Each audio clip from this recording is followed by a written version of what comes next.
कुंज बिहारी जय राधा कुंज बिहारी जय राधा माधव कुंज बिहारी जय राधा माधव कुंज बिहारी जय गोपीजन वल्लभ गिरिवरधारी जय गोपी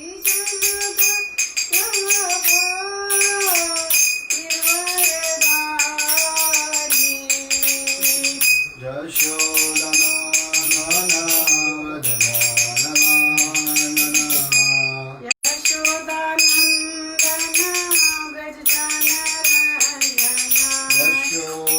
यशोदानन्दन व्रजजनरञ्जना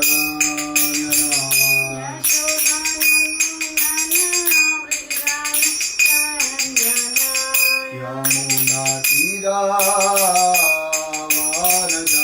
यमुनातीरावनचारी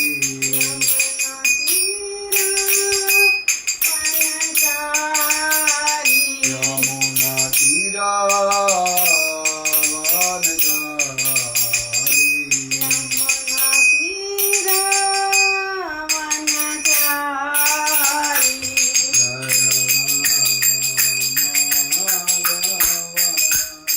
कुंज बिहारी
कृष्ण वृंद की जय। श्री प्रभुपाद की जय। ताई गौर प्रेमानंदे। हरि हरि बोल।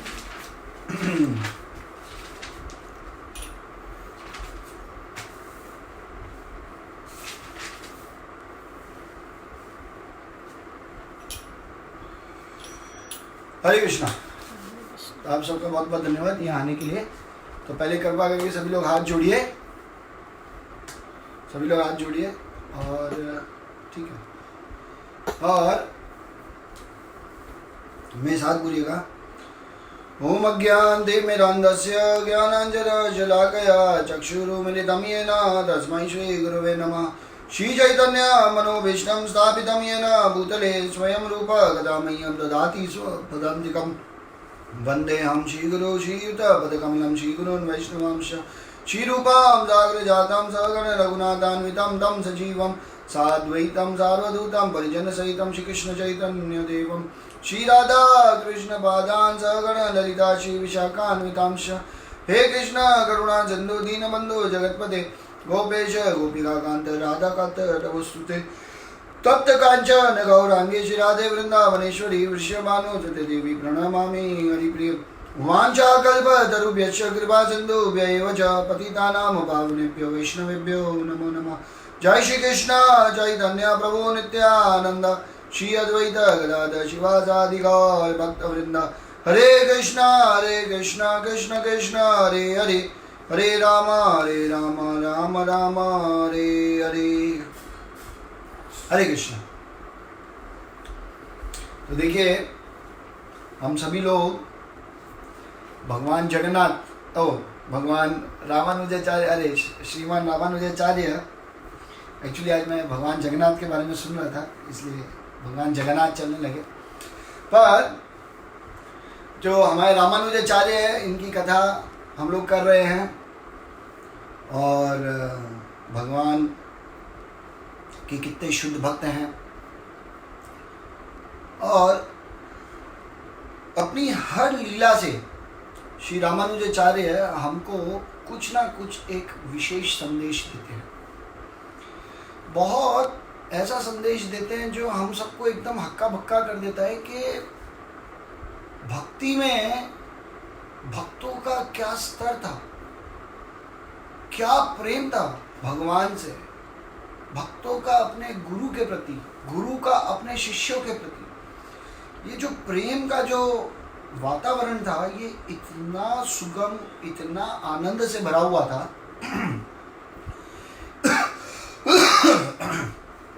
इन सब से इतना ज़्यादा, मतलब मैं पर्सनली बहुत प्रभावित हुआ। और हम देख सकते हैं कि हर लीला के बाद हमको कुछ ना कुछ एक नई शिक्षा मिलती है। तो इसीलिए हमें इन कथाओं को बहुत ध्यान से सुन के कुछ एक नोट्स बनाने चाहिए कि ये लीला बहुत अच्छी लगी, इस लीला से मैंने ये शिक्षा ली, ये करना भी बहुत ज़रूरी है, ये हमको ज़रूर करना चाहिए, है ना, जिससे आगे फ्यूचर में हम कभी रेफ़र कर सकें। क्योंकि क्या होता है, कुछ समय बाद सुना है, बहुत अच्छा लगा है, तो फिर व्यक्ति भूल जाता है। तो नोट्स होंगे, कभी फटाफट देख लिए, याद आ गए, फिर मन में एक अलग उत्साह, अलग संतुष्टि, आनंद की अनुभूति, सरेंडर जो हमारी शरणागति है, ये सब में हमको एक बल मिलता है। आप देखिए, तो इसीलिए हमको इस तरह से नोट्स बनाने चाहिए। तो ठीक है, हम कथा के लिए आगे चलने से पहले कल का एक छोटा सा रिवीजन करते हैं। कल का रिवीजन क्या था? कल का ये था कि कैसे जो रामानुजाचार्य हैं वो अपने सारे शिष्यों को लेके वहाँ चले जाते हैं, जो कोलातुंग राजा हैं उनके उनसे परेशान होके, और जब उनसे परेशान होके वहाँ से चले जाते हैं तो वहाँ पे जाने के बाद क्या करते हैं, उधर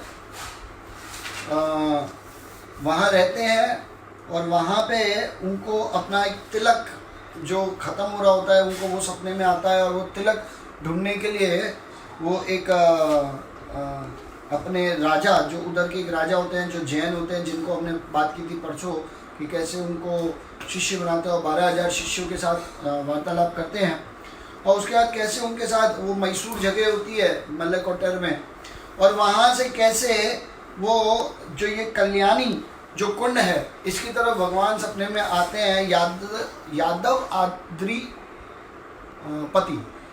आद्रिपति ये भगवान का नाम वो रखते हैं।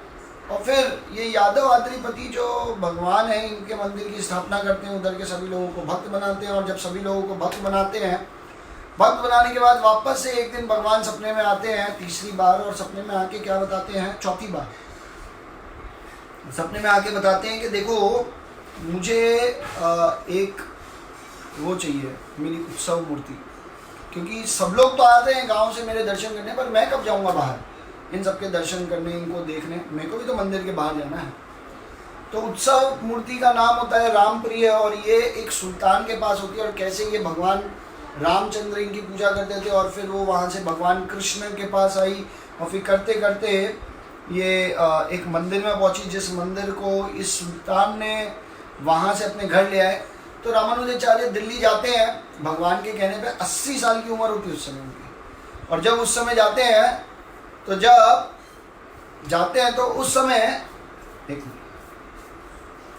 तो उस समय जब जा रहे होते हैं वहाँ पे, जब भगवान उधर जाते हैं, अरे रामानुजाचार्य जाते हैं, तो डायरेक्ट सुल्तान को बोलते हैं कि भाई हमारे ऐसे भगवान आपके पास हैं, कृपा करके ये विग्रह दे दीजिए। और वो भी उनका स्वरूप देखने मात्र से आकर्षित हो जाते हैं, और आकर्षित होकर उनको क्या कहते हैं, ठीक है आप आइए। तो उनको अपने ट्रेजर हाउस में लेके जाते हैं। ट्रेजर हाउस में उनको कुछ मिलता नहीं है। आप देखिए फिर आते हैं तो भगवान चौथी बार, वो तीसरी बार था, चौथी बार सपने में आके कहते हैं कि उनकी जो पुत्री है सुल्तान की, जिसका नाम है बीबी लक्ष्मी माल, तो ये जो बीबी लक्ष्मी माल है इनके पास है। तो सुल्तान के पास अगले दिन जाते हैं। अगले दिन सुल्तान के पास जाने के बाद जब इनकी पुत्री से मिलते हैं तो देखते हैं कि ये पुत्री तो पूजा करी है, मुसलमान है, उनके साथ बेड पे बैठे हैं भगवान, उनके साथ खेल रही है। तो वो आश्चर्य हो जाते हैं। और फिर वहाँ पे दो कथा कैसे बताइए कि एक बार वो लेके तुरंत जाते हैं, तो वो कहते हैं कि इनके बिना मेरी बेटी रह नहीं पाएगी, अरे मतलब है ना, तो पहले में तो वो तुरंत लेके भाग जाते हैं। और दूसरी कथा में कैसे कि वो भगवान को देखते हैं अंदर रूम में जाके, तो भगवान बेड से कूद जाते हैं, रामानुजाचार्य को देखते हैं और फिर गले लगाते हैं, और वो कहते हैं कि मेरे भगवान मिल गए। और सुल्तान आश्चर्य हो जाते हैं कि अरे ये भगवान भागते, मतलब ये विग्रह ऐसे कभी चल भी सकते हैं, वो पहली बार देखते हैं, वो खुद शौक हो जाते हैं। आप देखिए। और फिर उनकी बेटी को एक स्टोरी में तो उनकी शादी भगवान से करा के उनको विदा कर देते हैं, और दूसरी कथा में अपने सिपाहियों के साथ उनकी बेटी को भेजते हैं। और जब वो दिल्ली के आगे थोड़ा बॉर्डर तक जाते हैं, जो यादवगिरी है पर्वत, उससे पहले जो बाउंड्री आ जाती है वहाँ पे वो रुक जाते हैं, उधर तक जाते नहीं हैं। तो इतने में जब ये समझ जाती है बीबी लक्ष्मी माल के अभी आगे नहीं जाएंगे, तो वो वहाँ से कूद के भाग जाती हैं। और जब वहाँ से भाग जाती हैं उधर, तब क्या होता है कि भाग अकेली जाती हैं, पर पीछे पीछे एक सिपाही होता है जिसका नाम होता है कुबेर। और ये कुबेर भी बहुत प्रेम करता होता है इनसे, बीबी लक्ष्मी माल से। पर प्रॉब्लम ये होती है कि वो रानी, मतलब एक तरह से राजा की पुत्री है और मैं सिपाही हूँ, पर उनका आकर्षण रहता है। तो वो भी वहाँ से उस झुंड से निकल के उनके पीछे पीछे जाता है, उनसे मिलता है, और फिर कहता है कि चलो मैं आपको रक्षा करता हूँ। और ऐसे करके वो वहाँ जाते हैं। फिर वहाँ जाते हैं तो जब वो यादवगिरी में पहुँच जाते हैं तो सब गाँव वाले से बीबी लक्ष्मी माल बोलती है कि आपने मेरे रामप्रिय को देखा है क्या, रामप्रिय को देखा है क्या, रामप्रिय को देखा है, ऐसे करके पूरा बोलने लगते हैं। और रामानुजाचार्य उनसे मिलते हैं, और रामानुजाचार्य देखते ही समझ जाते हैं कि ये बहुत शुद्ध भक्त है, भगवान से बहुत प्रेम करती है। और इस तरह से वो इसको पूरी तरह से बताते हैं। और जैसे ही वो ये बताते हैं, आप देखो, और जैसे ही इस तरह से बताते हैं, और बताने के बाद उनकी शादी हो जाती है। रामानुजाचार्य भगवान को अपने बच्चे की तरह देखते हैं, और बच्चे की तरह देखने के कारण क्या होता है कि जब बच्चे की तरह देखते हैं उनको, तो वो उनकी शादी करा देते हैं। तो क्योंकि वो एक तरह से पिता हो गए, तो वो अपना गोत्र, फिर वहाँ गोत्र बोला जाता है।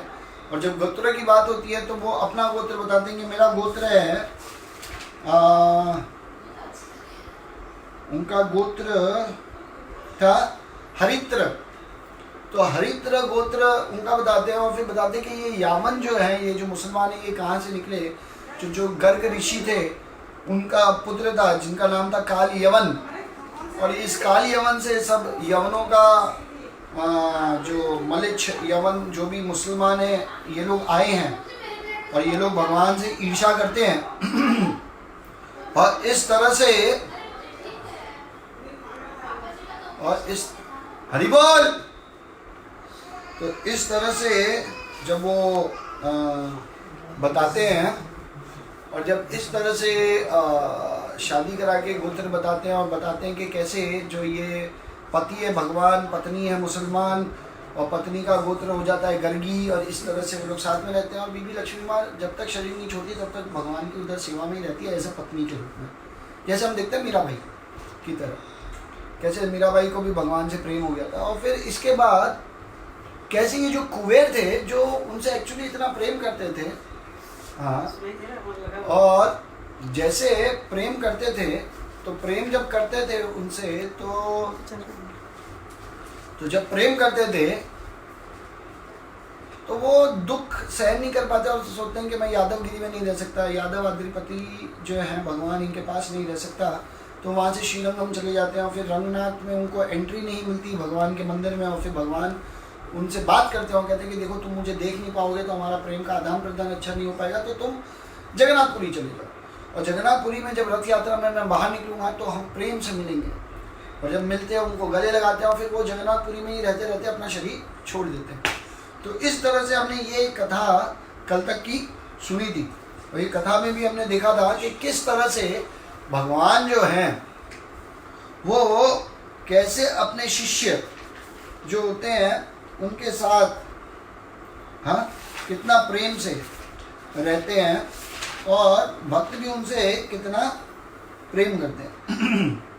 अब क्या होता है आगे की कथा में, क्या होता है कि क्योंकि अब वहाँ रह रहे होते हैं तो भगवान का एक नाम बहुत फेमस होने लग जाता है, संपत। जो ये यादव आद्रिपति है ना, इनका नाम बहुत फेमस हो जाता है, संपत। संपत का मतलब क्या होता है? संपत का मतलब होता है पुत्र। एक महान गुरु के पुत्र को संपत कहते हैं। तो जो रामानुजाचार्य हैं वो उनको यतिराज के नाम से वो वहाँ बहुत प्रख्यात हो गए। यति का मतलब होता है सन्यासी, और राज मतलब जो सन्यासियों में भी सर्वश्रेष्ठ सन्यासी है। तो यतिराज के जो पुत्र हैं जिनका नाम है संपत, मतलब संस्कृत में जो गुरु के पुत्र को संपत कहा गया है। तो ये जो यतिराज जो थे, ये यादवात्री जो थे, तो ये यादवात्री का नाम संपत के नाम से भी फेमस हो गया, और फिर इनको भगवान संपत के नाम से ये बहुत प्रख्यात होने लगे। तो इसी तरह से इनका नाम हर युग में बदलता रहा। जैसे आप समझिए, सतयुग में इनका नाम था नारायण आद्री, त्रेता युग में इनका नाम था वेदाद्री, द्वापर युग में इनका नाम था यादवगिरी, आप समझिए यादवगिरी, और कलयुग में यतिशैल के नाम से बहुत फेमस हो गया। ये यादव आद्री पति जो भगवान है, ये यतिशैल के नाम से अभी बहुत फेमस है। आज भी अगर हम जाएंगे तो यतिशैल का मतलब हुआ, यति जैसे मैंने बताया, यति मतलब सन्यासियों में सर्वश्रेष्ठ, और शैल मतलब उनके पुत्र, और उनका नाम एक संपत भी था, और यतिशैल के नाम से भी बहुत प्रख्यात है। तो इस तरह से वो यतिशैल जो उनके पुत्र है उस तरह से हो रहते हैं। अब 12 साल हो जाते हैं श्री रामानुजाचार्य को इन जो यतिशैल हैं इनके साथ रहते रहते। अब जब 12 साल हो जाते हैं तो एक दिन इनके मन में अपने गुरु और अपने प्रिय शिष्य की बहुत तीव्र, इनको उनकी याद आती है। बहुत तीव्रता से उनके बारे में सोचते हैं, उनकी याद आने लगती है, और सोचते हैं कि इतने साल हो गए, मेरे को इनके बारे में कोई मैसेज नहीं मिला, क्या हुआ आगे, ये लोग अभी कैसे हैं, किस स्थिति में हैं, क्या हो रहा है नहीं हो रहा है इनके साथ, ये सब बहुत चिंतन मनन में होते हैं। भगवान नरसिंह देव को वहाँ से प्रार्थना करते हैं, भगवान नरसिंह देव कृपा करके मेरे शिष्य और मेरे गुरु महाराज की रक्षा करना। इस तरह से वो डिस्कशन शुरू मतलब प्रार्थना करते हैं। अब जैसी प्रार्थना करते हैं तो अब भगवान भक्तवत्सल है, तो उसी समय एक श्री वैष्णव आचार्य श्रीरंगम से आए हुए होते हैं भगवान यतिशैल के दर्शन के लिए, क्योंकि ये भी बहुत प्रख्यात हो जाते हैं, ये भी बहुत आसपास इनका भी बहुत लोग इनको जानने लगते हैं, इनके दर्शन के लिए आते हैं, और साथ में रामानुजाचार्य के भी दर्शन के लिए आते हैं, तो बहुत उस जगह प्रख्यात हो जाते हैं यतिशैल। तो भगवान यतिशैल बहुत फेमस हो जाते हैं और इस तरह से इनका नाम आगे बढ़ता है। तो वहाँ पे वो आते हैं, तो जैसे ही रामानुजाचार्य को पता चलता है अरे कोई श्रीरंगम से आए, तो तुरंत जाते हैं, उनका वेलकम करते हैं, इधर आइए आइए बैठिए, और सबसे पहला सवाल ये पूछते हैं कि मेरे गुरु महापूर्ण कैसे हैं, उनके बारे में बताइए। तो जैसे ही वो पूछते हैं तो वो जो श्री वैष्णवाचार्य हैं वो बेचारे बहुत ही दुखद अवस्था में, बहुत ही दुखद अवस्था में वो ये बोलते हैं कि देखो, एक कोलाटुंगा राजा था और उन्होंने इनके साथ इतना अत्याचार किया कि इनकी आंखें निकाल ली, और फिर उस दर्द को महापूर्ण सहन नहीं कर पाया और उन्होंने शरीर छोड़ दिया। और जैसे ही वो सुनते हैं बेहोश हो जाते हैं रामानुजाचार्य, एकदम उसी क्षण बेहोश हो जाते हैं।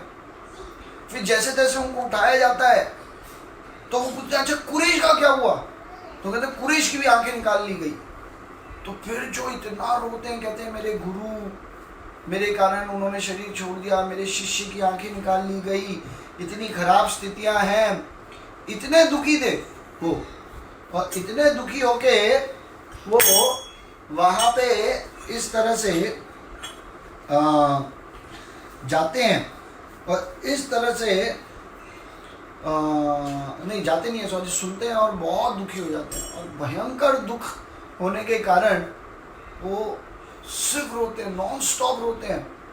तो सारे वैष्णव वहाँ पे जो उनके शिष्य होते हैं वो सब आते हैं, उनको धैर्य देते हैं, उनको चुप कराते हैं और कहते हैं अब जो हो गया, आपकी कृपा उन पे बनी रहे, और ऐसे करके। और फिर वो अपने गुरु को बहुत तुरंत स्मरण करते हैं और कहते हैं कि मैं कितना बड़ा अपराधी हूँ, मैं कितना बड़ा बेकार शिष्य हूँ, कि शिष्य को गुरु के लिए अपना जीवन देना चाहिए, पर गुरु ने अपना जीवन अपने एक शिष्य के लिए दे दिया, वो भी इतना तुच्छ शिष्य।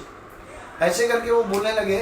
तब जो ये भगवान यतिशैल है, ये स्वयं उनको प्रेम देने लगे, वो उनको प्रेम से कहने लगे अरे तुम चिंता मत करो, ये महापूर्ण धाम में ही गए हैं, वैकुंठवासी हुआ है इनका।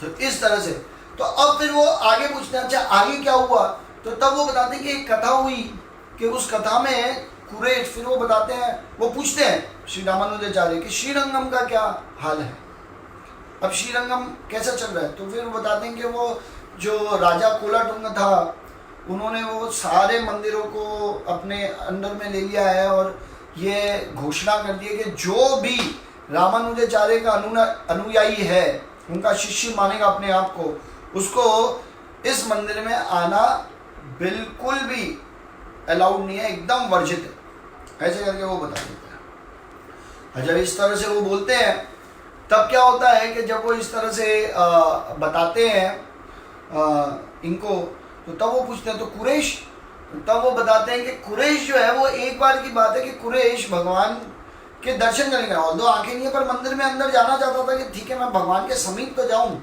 इस तरह से।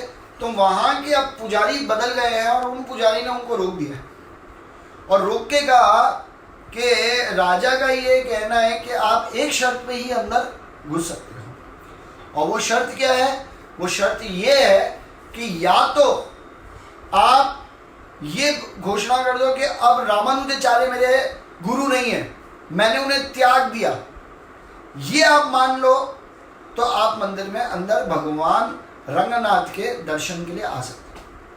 वो इस तरह से बोलते हैं। तो कहते हैं ठीक है। तो कुरेश उसी समय क्रोध में बोलते हैं और बहुत उत्साह के साथ कहते हैं कि मैं इस संसार में किसी को भी त्याग सकता हूं पर अपने गुरु को नहीं त्याग सकता, और अगर यही शर्त है तो मैं भगवान रंगनाथ के भी दर्शन नहीं करूंगा, इवन उनको भी त्याग सकता हूं पर मैं अपने गुरु को नहीं त्यागूंगा। और ये बोल के वो वहां से एक जगह है कृष्ण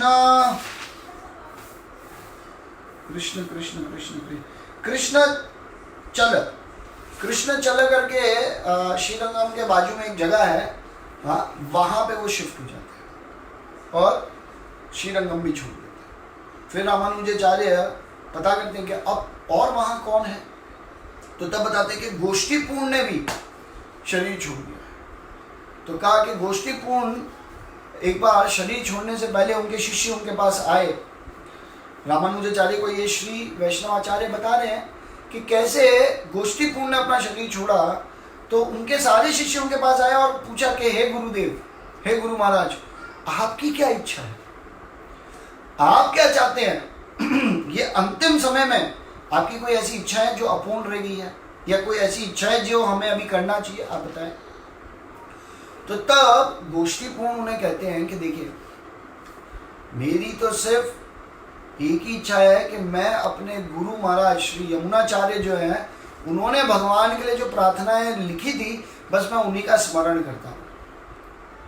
तो फिर सारे शिष्य पूछते हैं, अच्छा वो क्या थी, जरा हमको भी बताइए प्लीज। तो तब वो कहते हैं कि वो जो प्रार्थना है उसका स्मरण करते हुए वो बताते हैं कि उसका मतलब ये है कि हे भगवान श्री कृष्ण, हे भगवान विष्णु, हे भगवान श्री रामचंद्र, आप लोग कितने कृपालु हैं, आपने अपने भक्तों पे कितनी कृपा की है, किस किस तरह से कृपा की है आपने अपने भक्तों के ऊपर, इतनी सुंदर तरह से कृपा की है, उनकी हर स्थिति में उनके साथ थे आप, हर तरह से आपने रक्षा की है। और सिर्फ आपने कृपा अपने भक्तों के ऊपर ही नहीं किया, जिन जिन राक्षसों का आपने वध किया है उन सब पे भी आपने कृपा की है, उनका भी उद्धार हुआ है। तो इस तरह से वो प्रार्थना करते हैं और फिर वो बोलते हैं कि मेरी स्थिति देखिए कैसी है, मैं आपसे क्या प्रेम कर पाया। आपके जो इतने सुंदर भक्त हुए हैं जीवन में, पहले इतने समय से, हाँ, इतने कालों से, इतने समय से इतने आपके प्रिय शिष्य हुए हैं, और ये सारे शिष्य आपसे कितना प्रेम करते हैं। भगवान आप देखिए, आपसे कितना आपके ऐसे भक्त हुए हैं जिनके बारे में हम क्या बताएं, और हम उनके सामने कितने बड़े पापी हैं। आज भी हमको हमारा शरीर, आप समझिए, इस जगत में सबसे ज़्यादा प्रिय है। हम कब इस भौतिक चेतना से ऊपर उठ के आपके दिव्य स्वरूप का ध्यान करेंगे, और इस दिव्य स्वरूप का ध्यान करते हुए आपकी जो अनंत लीलाएं हैं उसका स्मरण करते हुए अपने जीवन में कब आनंद की अनुभूति करेंगे। सोचिए क्या प्रार्थना है ना। और इस तरह से वो ये गोष्ठीपूर्ण बताते हैं, देखिए कि क्या आपके लिए हम कर सकते हैं। और इस तरह से वो आखिरकार में अपने गुरु श्री यमुनाचार्य और उनकी प्रार्थनाएं गाते गाते वो शरीर छोड़ते हैं। तो ये सुन के बहुत दुख तो होता है श्री यमुनाचार्य को, पर फिर भी वो संतुष्ट होते हैं कि चलिए भगवान का नाम लेते लेते उन्होंने शरीर छोड़ा। तो उनके ये दो गुरु तो चले गए। अब तीसरे जो कांचीपुरम होते हैं, जो कांचीपुरम में रहते हैं, उन्होंने भी शरीर छोड़ दिया इस बीच में। अब एक बार की बात ऐसी होती है, एक कथा आती है उनके लिए कि जब वो एकदम वृद्ध हो जाते हैं पर फिर भी रोज आते हैं भगवान वरदराज को पंखा करने, उनके साथ वार्तालाप करने। तो एक दिन वो बात करते करते बहुत लेट हो जाता है, और जब लेट हो जाता है तो उनका एक शिष्य होते हैं कांचीपुरम के, उनका नाम होता है अरुलालन। ये जो अरुलालन है, इनको ये बोलते हैं कि देखो मैं बहुत वृद्ध हो गया हूँ और रात में मुझे अच्छे से दिखता भी नहीं है, मेरी आँखों की जो दृष्टि है वो रोशनी बहुत कम हो गई है, तो रात में मेरे को कुछ वैसे दिखता नहीं है। तो कृपा करके तुम्हारा हाथ पकड़ के मेरे को जो घर तक जगह छोड़ो ऐसे। तो जो अरुलालन होते हैं वो भगवान की तरफ देखते हैं और भगवान कुछ इशारा करते हैं। तो जब इशारा करते हैं तो वो कहते हैं नहीं नहीं नहीं, मेरे को तो अभी बहुत नींद आ रही है, मैं बहुत थका हुआ हूँ, आज मैंने बहुत सारी सेवा की है। तो मंदिर के गर्भगृह के बाहर आके और तुरंत वहाँ सो जाते हैं, कहते मैं तो सोने जाता हूँ। तो कांचीपुरम तो बहुत कोमल हृदय के होते हैं, तो उनको कुछ बुरा नहीं लगता। वो तुरंत कहते हैं ठीक बात है, देखिए इतना सेवा कर रहे हैं सुबह से, और हम तो बुजुर्ग हैं, बैठे बैठे से भगवान से बातचीत करते रहते हैं, हम करते क्या भगवान के लिए। नहीं नहीं ठीक है, वो सो जाए वो ज़्यादा ठीक है। इस तरह से सोचिए क्या महान मनोभाव है और कोई हो तो कहे कि क्या शिष्य, मूर्ख शिष्य, अपने गुरु को जिसको रात में दिखता नहीं उनको तुम घर तक नहीं छोड़ के आ सकते, तुमको अपने नींद की पड़ी है।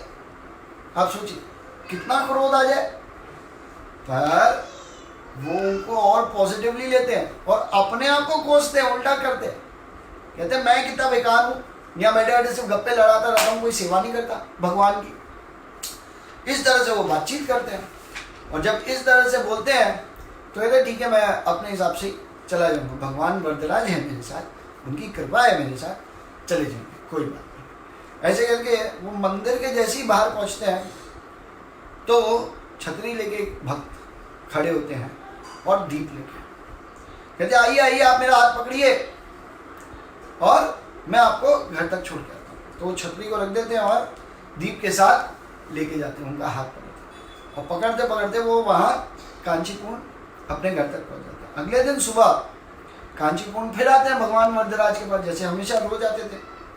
तो आते हैं तो ये जो अरुलालन है ये इनके चरणों में गिर जाते हैं और गिर के खूब रोते हैं कि मुझे माफ़ कर दीजिए, मैं इतना दुष्ट हूँ, इतना बेकार हूँ, इतना निकम्मा शिष्य हूँ, मेरे जैसा शिष्य से तो अच्छा आपके कोई शिष्य नहीं होता, पता नहीं मैं इतना दुर्भाग्यशाली हूँ कि मेरे को एक सेवा का मौका मिला और मैंने भी वो जाने दिया। तो कांचीपुरम बोलते अरे ये क्या बात कर रहे हो, कल तुम ही तो आए थे फिर मेरे को घर छोड़ने, मेरे को तो लगा तुम ही हो, तुम ही तो मुझे छोड़ने आए मेरे घर तक।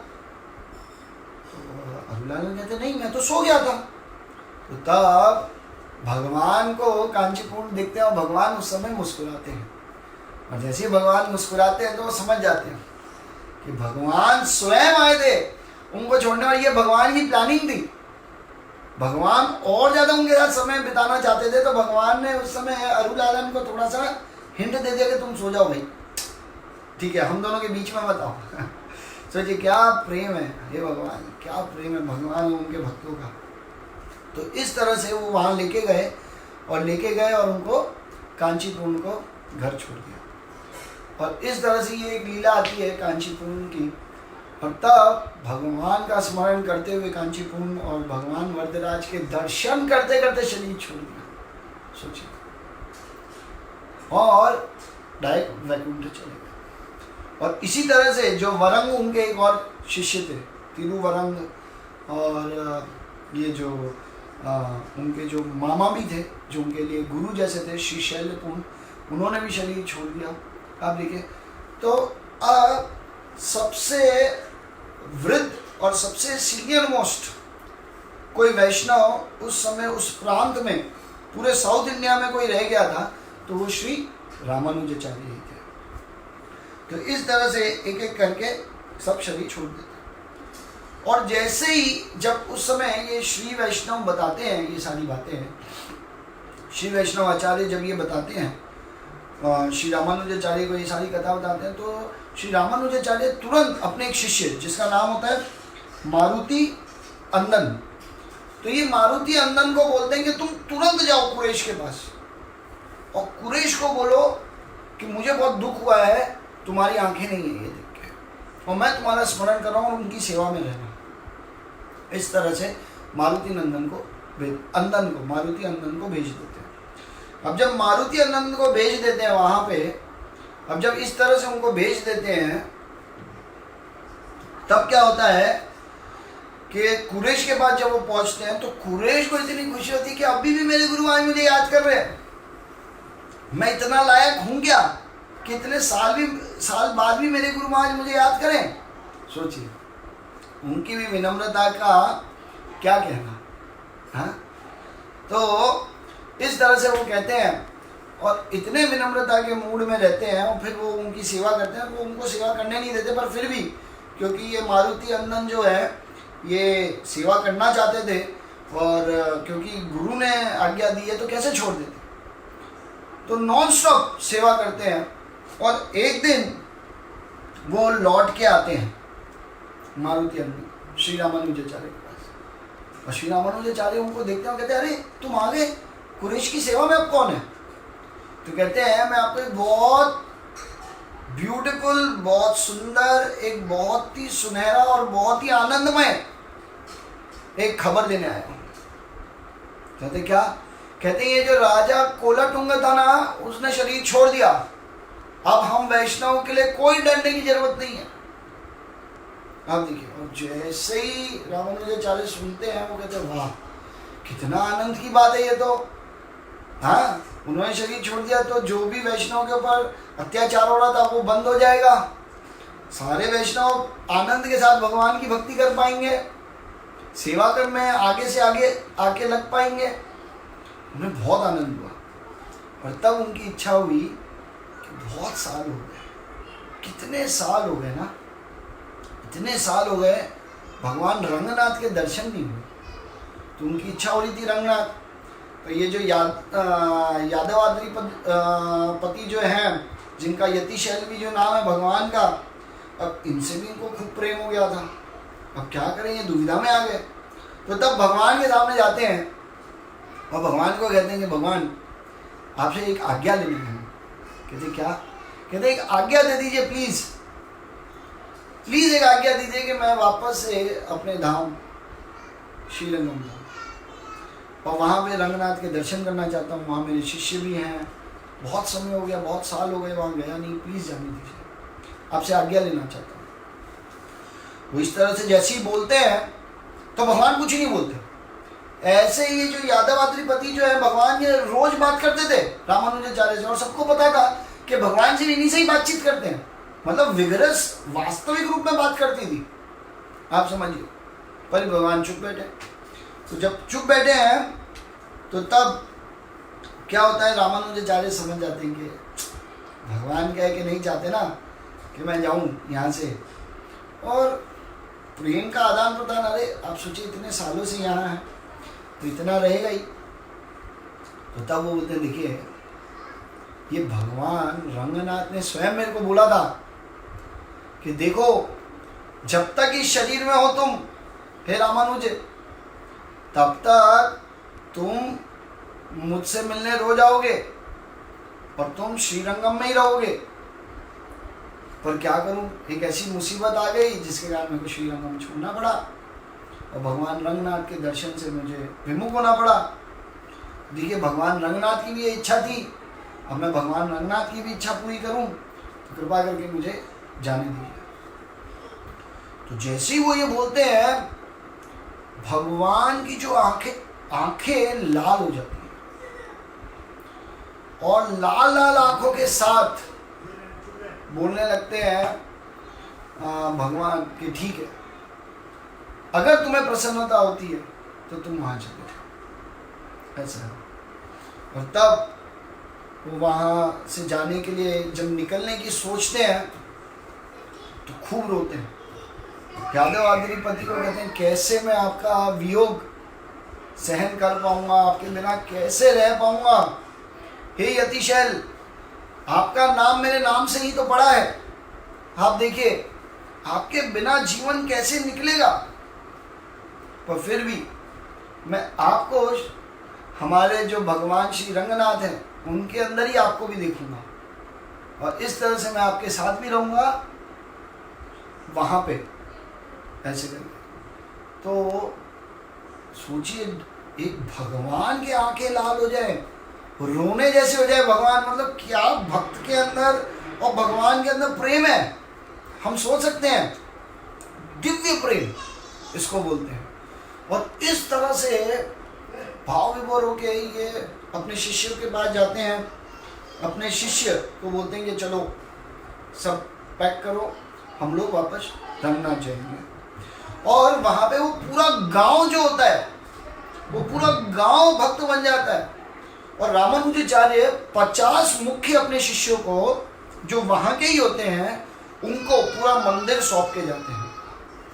उनको ये देते हैं कि चलो तुम ये मंदिर संभालो, तुम्हें मंदिर में कैसे सेवा करनी है। वो बाकायदा इंस्ट्रक्शंस देके जाते हैं कि देखो भगवान को जितना प्रेम तुम दोगे उससे ज़्यादा प्रेम की अनुभूति तुम्हें होगी। अब तुम देखना, यहाँ पे सेवा करते करते प्रेम का अभाव नहीं होना चाहिए कभी भी। अपने सारे जो गुरु भाई हैं इनके साथ भी आपस में तालमेल अच्छी रखना। कभी कोई ईर्ष्या, तुम लोगों के बीच ना आ जाए। एक दूसरे पे कभी क्रोध मत करना, क्रोध तो दूर की बात है, कभी एक दूसरे में कोई संशय भी मत करना, किसी तरह का डाउट भी नहीं होना चाहिए आपस में। और इस तरह से वो कुछ अनेक इंस्ट्रक्शंस देते हैं, और अनेक इंस्ट्रक्शंस देने के साथ आखिर में बोलते हैं कि ये जो यति शैल हैं ये मेरे पुत्र के समान है। मैंने इनको हमेशा अपने पुत्र की तरह देखा है और इसलिए इनके साथ पुत्र के रूप में ही बातचीत करता हूँ। तो तुम यही देखना कि इनकी सेवा में कोई कमी ना रह जाए। और इस तरह से जब वो देखते हैं भगवान को तो रोने लगते हैं, और इतना रोते हैं कि सब लोग हक्के बक्के हो जाते हैं कि क्या प्रेम है ये, किस तरह का प्रेम है। और ये बोल के वो जाने लगते हैं, और बहुत दबे पांव एकदम धीरे धीरे धीरे धीरे वो जाने लगते हैं। थोड़ा 2-4 स्टेप आगे लेते हैं, फिर भगवान की तरफ देखते हैं पीछे मुड़ के, फिर थोड़ा आगे बढ़ते हैं, फिर पीछे मुड़ के देखते हैं, फिर थोड़ा आगे बढ़ते हैं, फिर मंदिर की तरफ देखते हैं, फिर थोड़ा आगे बढ़ते हैं, फिर मंदिर के शिखर को देखते हैं, फिर आगे बढ़ते हैं, फिर थोड़ा मंदिर के ऊपर जो ध्वजा है उनको देखते हैं। ऐसे करके बहुत धीरे धीरे चल रहे थे। भले ही बहुत वृद्ध हो चुके थे, पर फिर भी आप देखिए बहुत धीरे धीरे चल रहे थे। तो इतने में कुछ शिष्य जब वो थोड़ा आगे बढ़ते हैं और बार बार पीछे मुड़ के देख रहे होते हैं, और अभी उस गांव के बॉर्डर पे ही होते हैं, तो कुछ शिष्य दौड़ते हुए आते हैं और कहते हैं हम आपके बिना रह नहीं सकते। अच्छा, इससे पहले एक और चीज़ होती है कि जब शिष्यों को ये पता चलता है, खबर पता चल जाती है कि अब श्री यमुनाचार्य जा रहे हैं, तो तब सारे पूरे गांव वाले घेर लेते हैं रामानुजाचार्य को, कहते हैं कि आप नहीं जा सकते, आप चले जाएंगे तो हमारे प्राण हमारे शरीर में ही नहीं रहेंगे, हम कैसे जी पाएंगे। आप देखिए, तो इस तरह से तो रामानुजाचार्य क्या करते हैं, कहते हैं कि ठीक है, मैं यहाँ पे हमेशा अपने विग्रह के रूप में हूं, तो मेरा एक विग्रह बनाओ और उस विग्रह के अंदर मैं अपनी सारी शक्ति दे दूंगा, और उस विग्रह में और मेरे में कोई भेद नहीं है। तो तब सब संतुष्ट होते हैं, थोड़ा से शांत होते हैं, और तब वो विग्रह की स्थापना करते हैं, और सबको वो कहते हैं कि तुमको जब भी लगे तब मुझसे बात करना, और मैं इस विग्रह के रूप में आपसे बात करूंगा। सोचिए, इस तरह से वो बताते हैं। और तब जब बॉर्डर में पहुंचते हैं श्री रामानुजाचार्य, तो सारे शिष्य, काफी सारे शिष्य उनके पास आते हैं और कहते हैं कि आपने कहा था कि आप हमेशा हमारे साथ रहोगे। तो तब श्री यमुनाचार्य कहते हैं कि ठीक है, अरे श्री रामानुजाचार्य कहते हैं कि ठीक है, मैं यहाँ बैठा हूं, तुम जाओ वहां पूछ के आओ, उस विग्रह से बात करके देखो वो क्या जवाब देते हैं। तो तब वो सब वापस ऊपर जाते हैं मंदिर पे, और मंदिर पे जो विग्रह है रामानुजाचार्य के, श्री रामानुजाचार्य के, उनसे बात करते हैं कि आपने कहा था कि आप हमेशा हमारे साथ हो।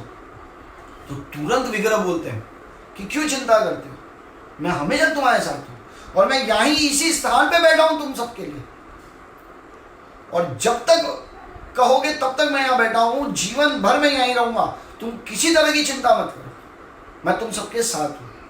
और जब विग्रह ऐसे बोलते हैं तो सब इतने खुश हो जाते हैं, आनंद से झूमने लगते हैं, और तब वापस से भाग के आते हैं श्री रामानुजाचार्य के पास। उनको बोलते हैं कि आप जो बोले थे एकदम सही था, आपके जो विग्रह हैं और आप में कोई भेद नहीं है, वो भी हमसे उसी तरह से बात कर रहे हैं जैसे आप हमसे बात करते हैं। तो श्री रामानुजाचार्य कहते हैं ठीक है, तो मैंने कहा था ना मैं अपनी सारी शक्ति वहाँ दे रहा हूँ, तो मैं तुम्हारे साथ ही हूँ, तुम्हारे बिना मैं कैसे रह भी पाऊंगा, बताओ, कभी रह सकता हूँ तुम सबके बिना। और इस तरह से श्री रामानुजाचार्य उनको कह के बहुत ही दुखी मन से, बहुत दुखी मन से वहाँ से अपने शिष्यों के, अपने भगवान जो यादवात्री पति हैं जिनको यतिशैल भी कहते हैं, इनके विरह में वहाँ से आते हैं, और आते आते काफ़ी दिन तक नॉन स्टॉप चलते हैं, और चलते चलते श्रीरंगम पहुँचते हैं। और जैसे ही श्रीरंगम पहुँचते हैं तो हड़कंप मच जाता है, एकदम हाहाकार मच जाता है। तो श्रीरंगम में जैसे ही पहुँचते हैं तो सबसे पहले वो कावेरी नदी के पास जाते हैं, और वहाँ पे सबसे पहले स्नान करते हैं, और कावेरी देवी से प्रार्थना करते हैं कि आपका बहुत बहुत धन्यवाद कि आपने अपने संग का मुझे फिर मौका दिया। मेरे को तो लगा था अब शायद इस जीवन में मैं आपको छू नहीं पाऊंगा, आपके जो दिव्य जल है उसको अपने इस कठोर शरीर पे नहीं डाल पाऊंगा। आप देखिए इस तरह से उनसे प्रार्थना करने लगे और तब उधर स्नान करते हैं और स्नान करके तुरंत श्रीरंगम के अंदर बढ़ने लगते हैं। और जैसे ही श्रीरंगम में वो बढ़ते हैं तो हड़कंप, तो अब समझिए हाहाकार मच जाता है, हड़कंप मच जाता है। सारे लोग, प्रैक्टिकली हर एक व्यक्ति पूरे गांव का बाहर होता है अपने घर के, सिर्फ श्री रामानुजाचार्य के दर्शन के लिए। सोचिए, मतलब श्री रामानुजाचार्य से हर किसी को कितना प्रेम था। तो इस तरह से वो वहां पे जाते हैं और जब अंदर जाते हैं तो सबसे पहले कहते हैं कि मेरे को सबसे पहले भगवान श्री रंगनाथ के दर्शन करने। और तुरंत अंदर जाते हैं और भगवान कहते हैं कि 14 साल बाद आए हो। मतलब जो श्री रंगनाथ है, भगवान श्री रंगनाथ है, वो विग्रह बोल पड़े खुद ही। हमेशा मैंने पहली कथाओं में कैसे बताया था कि भगवान अपने पुजारियों के थ्रू बोलते थे पहले, ये मैंने पहले बताया आप लोगों को, है ना।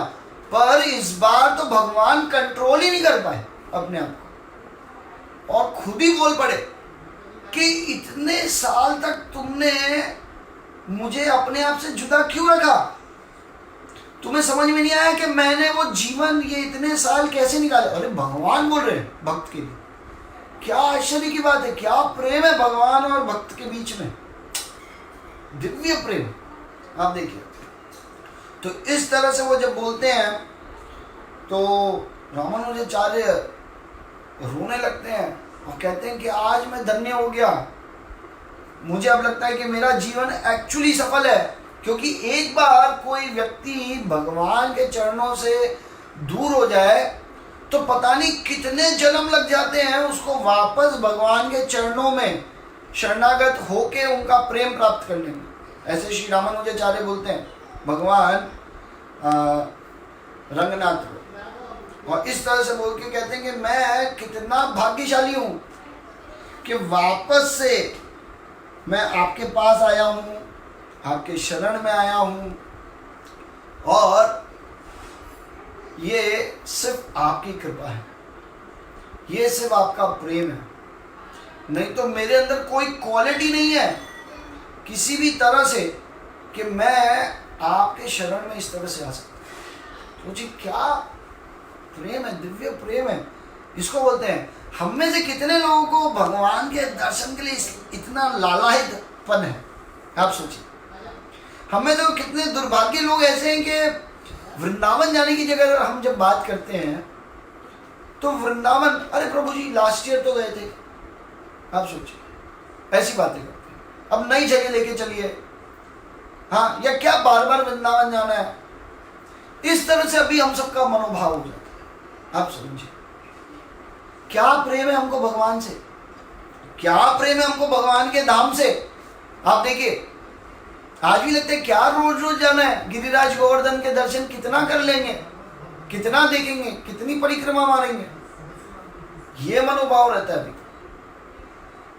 पर वास्तविक प्रेम ये है कि दिल हमेशा दुखता रहे कि कब वापस तुरंत जाऊं, और जब वृंदावन से हम बाहर निकले तो वापस हृदय उतना जोर से दर्द होना चाहिए कि क्यों मैं आपसे बिछड़ रहा हूं, ये मेरे सब पाप हैं जो मुझे आपके पास ज्यादा दिन रहने नहीं दे रहे, ये मेरे खुद के अपने अपराध हैं जिनके कारण मैं आपके पास ज्यादा समय रह नहीं पा रहा।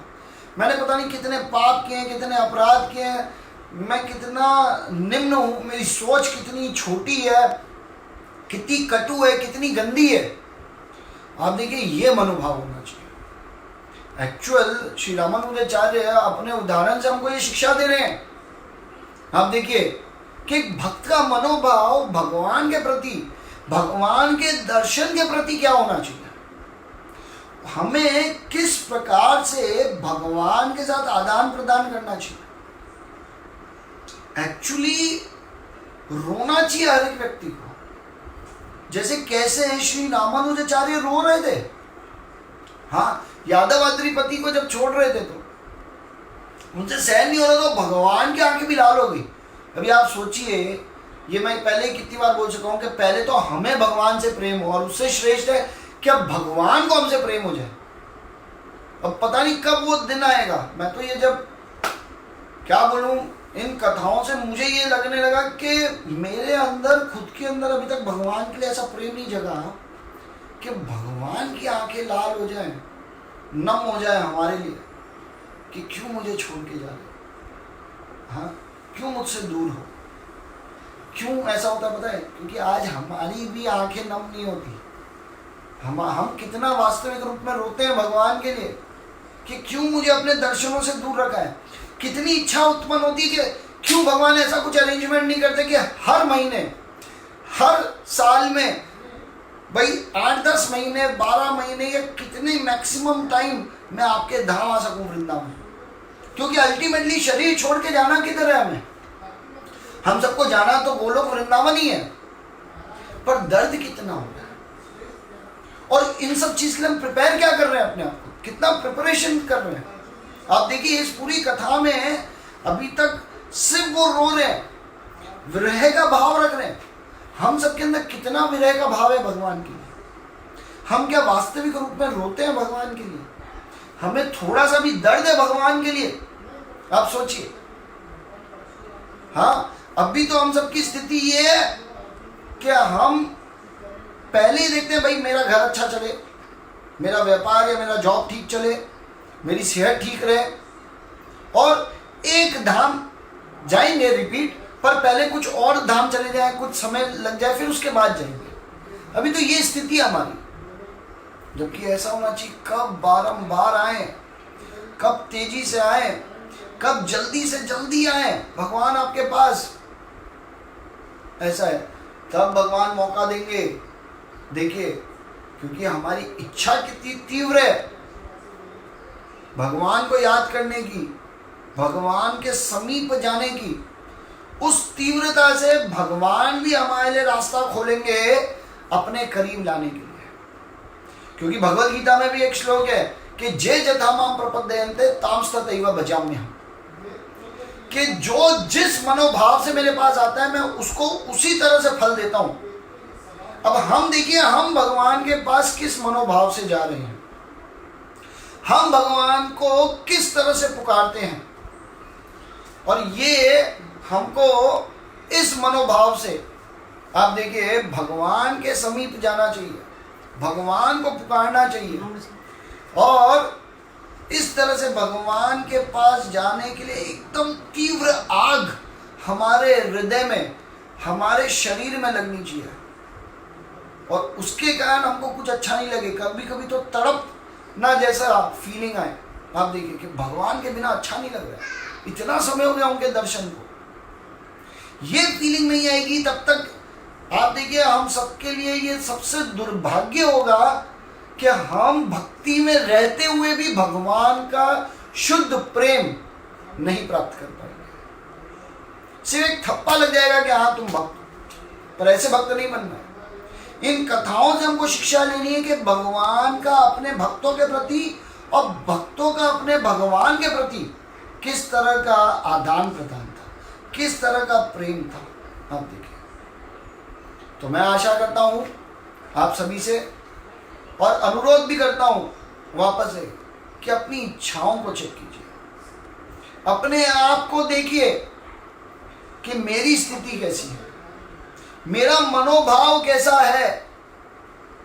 मुझे आज भी धाम में जाना, वृंदावन हो के मायापुर हो या जगन्नाथपुरी हो या और भगवान के अनेक अनेक धाम है, द्वारका है, बद्री का आश्रम है वगैरह है, पर इन सब जगह जाने की तीव्रता कितनी है, हमें भगवान कितना याद आ रहे हैं पूरे दिन में, हम कितना उनको याद कर करके दुख का अनुभव करते हैं कि मेरे जीवन में भगवान क्यों ऐसी स्थिति बनाई कि मैं आपके पास उतना तेजी से नहीं आ पा रहा। आप देखिए, तो इसीलिए मैं आप सबको यही कहूँगा कि अपनी इच्छाओं को चेक करके उसको चेंज करने की कोशिश कीजिए और अपना प्रेम भगवान से डे बाय डे और बढ़े, इसके लिए भगवान से ही प्रार्थना कीजिए।